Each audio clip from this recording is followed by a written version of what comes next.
Ada sebuah rahasia, tapi ini diantara kita saja. Kalau ibu bisa belajar adab ini lebih bagus, atau tanamkan kepada anak anda, cucu anda, belajar adab lebih dahulu, maka Allah akan buka semua peluang ilmu dengan begitu mudahnya. Adabnya berhasil, ada orang yang ketika adabnya berhasil baru dibacakan sekali, Allah sudah tanamkan kalimat itu dalam jiwanya, seketika hafal. Imam Al-Bukhari itu sekali dibacakan langsung hafal. Abu Hurairah punya adab yang tinggi, didoakan oleh Nabi. Begitu dibacakan seketika langsung ingat. Ada orang yang baru mendengar langsung paham kemana arah pembicaraan ini. Ada. Apa rahasianya? Yuk, adab yang kedua. Satu tadi lurusnya niat, dalilnya sudah ada. Makanya Nabi menekankan di Al-Bukhari nomor hadis yang pertama, innamal a'malu bin niat. Amal itu bergantung kepada niatnya. Maka ibu tolong luruskan niat, Bu. Anaknya kalau sekolah diniatkan lurusnya, diluruskan niatnya. Karena Allah. Ibu saya tanya, anak disekolahkan supaya pintar apa supaya Allah ridha? Ridha. Benar. Hah? Supaya pintar apa supaya Allah ridha? Tuh kan mulai nambah, pintar dan Allah ridha. Coba dilihat lagi. Kalau ibu ingin Allah ridha, ibu pasti akan mencari sekolah yang mendatangkan keridhaan Allah. Coba, ibu pengen Allah ridha. Allah ridha dengan orang yang soleh. Allah ridha ketika hambanya tidak meninggalkan sholat. Nah, ibu sekolahkan anak di tempat yang tidak mengajarkan sholat. Ya gimana? Ya wajar kalau pulang dia nggak bisa sholat.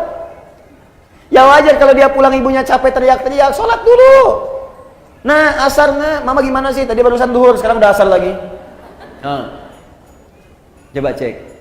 Maka cari yang pintar dan Allah ridha. Sekarang banyak, Bu, sekolah-sekolah yang membuat murid pintar dan Allah ridha. Dan sekarang Masya Allah kampus-kampus bahkan membuka beasiswa bagi para penghafal Quran. Kampus umum loh, membuka beasiswa bagi para penghafal Quran. Bahkan sekarang di kepolisian, di tentara, di pekerjaan-pekerjaan umum, itu penghafal Quran dapat prioritas. Tiba-tiba ada orang liberal mengatakan, ini diskriminatif ini. Diskriminatif bagaimana? Kan pembukaannya umum. Orang yang hafal kitab sucinya dapat beasiswa. Ya kalau anda pengen dapat beasiswa, hafalkan kitab sucinya. Silakan. Cuman memang Quran mukjizat. Untuk menunjukkan Quran itu firman Allah, bukan buatan manusia. Makanya gampang dihafal. Kitab-kitab lain, ya sumbernya diragukan dari Allah. Karena diragukan maka sulit dihafal. Makanya nggak pernah ada kompetisi menghafal Quran di kitab lain. Di Quran itu ada. Ingat, saya nunjuk Quran, saya nggak beri contoh langsung. Kalau saya contohkan langsung, pulang sini tersangka saya. Tidak, kita ingin menunjuk pelajaran kita di sini. Jelas ya? Paham? Dua. Saya cepat. Wattaqullah, tingkatkanlah takwamu kepada Allah. Wa yu'allimukumullah, maka dengan peningkatan takwa itu Allah akan mengajarkan kepadamu kemudahan dan tambahan pengetahuan. Jadi ternyata peningkatan takwa itu selaras dengan peningkatan pengetahuan. Orang yang meningkatkan takwanya semakin tinggi, semakin mudah dia mendapatkan tambahan pengetahuan dari Allah. Nah, ibu sekalian, karena itu, ini rahasia yang ingin saya sampaikan. Ulama-ulama dahulu dan orang-orang pintar terdahulu, itu sebelum belajar ilmu, mereka kemudian meningkatkan takwa terlebih dahulu kepada Allah. Takwa dulu, Bu. Nanti saya contohkan orang-orangnya. Nah, sekarang kalau ibu tanya, Ustadz, bagaimana cara meningkatkan takwa kepada Allah? Kalimat takwa dalam Quran itu derivasinya disebutkan 115 kali. Ada 115 kali. Dari 115 kali penyebutan ini, puncak paling tingginya itu dua. Satu, jenisnya ada dua. Satu, ibadah ritual. Ibadah ritual, salat itu bagian dari takwa. Dzalikal kitabul la raiba fi hudalil muttaqin. Muttaqin orang takwa. Siapa muttaqin orang takwa ini? Ayat 3-nya. Alladzina yu'minuna bil ghaib wa yuqimunas shalat. Karena itu, kalau anak ibu ingin dimudahkan pengetahuan oleh Allah, Allah yang punya ilmu, Allah yang punya pengetahuan, Allah yang punya wawasan segalanya, semua tidak luput dari Allah. Ya, perhatikan, wa huwa ala kulli syai'in qadir, wa huwa bikulli syai'in alim. Semua Allah tahu. Kalau ingin diberikan oleh Allah pengetahuan itu, maka dekati Allah pemiliknya. Bagaimana caranya? Salat. Tingkatkan salatnya. Maka anak ibu jaga betul disiplin salat. Kalau perlu tambah, Bu, tahajud. Karena itu Nabi meminta kepada para orang tua, anak dari kecil itu diajari sholat. Masih ingat nasihat Nabi? Jika anak usia 7 tahun ajari mereka sholat.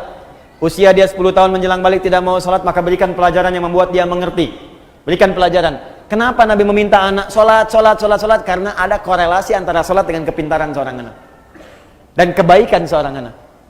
Jadi kalau anak dari kecil sudah rajin sholat, demi Allah Bu, catat kalimat saya ini. Kalau anak diajari sholat dengan benar dari kecilnya, maka anak itu dewasa akan tumbuh menjadi anak yang baik dan pintar. Kedua, Al-Quran. Al-Quran masih ritual hubungan kita dengan Allah. Ibu saya kasih saran Bu ya, di mumpung saya lihat ada anak-anak yang tadi kecil bersuara macam-macam atau ibu sendiri, saya sarankan begini, mumpung masih ada waktu, ibu dekati Al-Quran dan dekatkan anak-anak itu dengan Al-Quran. Sudah ada penemuan sekarang, dan itu sudah dibuktikan dengan sangat jelas, bahwa orang yang hafal Quran khususnya, atau dekat dengan Al-Quran, itu Allah akan tingkatkan tingkat kecerdasannya. Kalau hafal dengan benar, itu minimal 3 kali lipat. Ada korelasi antara peningkatan kecerdasan dengan hafalan Quran. Korelasinya tinggi. Nah sekarang anak fisika itu belajar untuk ujian saja. Anak sekolah belajar hanya untuk ujian, makanya ilmunya nggak dipakai dalam kehidupan. Itu almarhum yang Habib itu kan rajin baca Qurannya, sholatnya rajin, ya, masya Allah itu dan kepake ilmunya gitu. Dan sekarang pun masih dikenal. Jelas ya? Terakhir, tutup yang ketiga. Ya ayyuhalladzina amanu taqullaha wabtaghu ilaihil wasilah. Hai orang-orang beriman, tingkatkan takwamu kepada Allah dan cari wasilah untuk mewujudkan keinginanmu dengan takwa itu. Maksudnya begini. Tadi jenis takwa sholat, maka ibu dalam sujud minta kepada Allah keinginannya apa? Ya Allah, jadikan anak saya ya Allah pintar dan berkah. Minta dalam sujud. Terus baca Quran bagian dari takwa. Ibu setelah selesai baca Quran, jangan cukupkan dengan kalimat tahmid, alhamdulillah atau tasdik, shadaqallah. Jangan cukupkan sampai situ. Selesai baca Quran, ibu berdoa. Ya Allah, anugerahkan kami syafaat dengan Quran ini. Ya Allah, perbaiki akhlak saya ya Allah dengan keberkahan Quran ini. Ya Allah, cerdaskan akhlak anak saya ya Allah dengan cahaya Al-Quran ini. Minta. Itu cepat dikabulkan. Saya lihat sekarang banyak orang baca Quran itu cuma selesai aja. Baca shadaqallahul azim, tasdik, selesai, sudah. Enggak, berdoa dulu. Berdoa. Nah, amalan terakhir yang ketiga, rajin bersedekah. Rajin bersedekah. Imam Abu Hanifah itu termasuk orang yang rajin sedekah. Nggak usah jauh-jauh Bu, Rasulullah Sallallahu Alaihi Wasallam, masya Allah, itu kalau sedang mengajar juga demikian, rajin sedekah. Nabi itu bisa ribuan kali umrah, tapi dalam hidupnya hanya sekitar 3-4 kali saja. Ya, bisa berkali-kali haji, tapi tidak semua setiap musim haji datang. Apa yang beliau lakukan? Ternyata diantaranya mengajar para duta-duta mahasiswa yang datang dari luar. Abu Hurairah, Salman Al-Farisi, sahabat yang lain. Tinggal siapa yang ngasuh, yang biayai? Nabi. Di mana? Di sisi Masjid Nabawi. Ada supah namanya. Abu Hurairah radhiyallahu taala anhu, ya. Ada Salman Al-Farisi, termasuk Ali bin Abi Thalib, Ibnu Abbas, Ibnu Umar, belajar aja. Itu yang biayai Nabi. Yang nggak ada bekal, Nabi kasih makanan. Ya, kasih kemudahan dan sebagainya. Nabi itu. Dan masya Allah ilmunya berkah. Jadi makanya saya diajari oleh guru kami, itu setidaknya kalau belum bisa memberikan sesuatu kepada murid, saya datang pada guru saya bertanya, saya berikan saya nasihat. Adinda, ya bunayya anakku, siang engkau belajar, malam engkau dekati pada yang memiliki pengetahuan. Maka mintalah kepada Allah agar ilmu yang engkau ajarkan itu meresap ke dalam jiwa-jiwa setiap murid yang belajar. Yang kedua, engkau doakan mereka. Dalam setiap malam engkau mengajar. Dan itu saya praktekkan. Pagi, siang saya mengajar, malam bangun, kita bayangkan lagi ngajar di mana, kita minta sama Allah. Ya Allah, sayangi setiap orang-orang yang belajar. Ya Allah, berkahi ilmunya. Ya Allah, lapangkan kehidupan mereka. Ya Allah, mudahkan mereka. Ya Allah, pertemukan kami di surga. Ya Allah, himpun dengan keluarga. Ya Allah, jauhkan mereka dari maksiat. Minta gitu. Itu dampaknya besar. Tinggi dampaknya.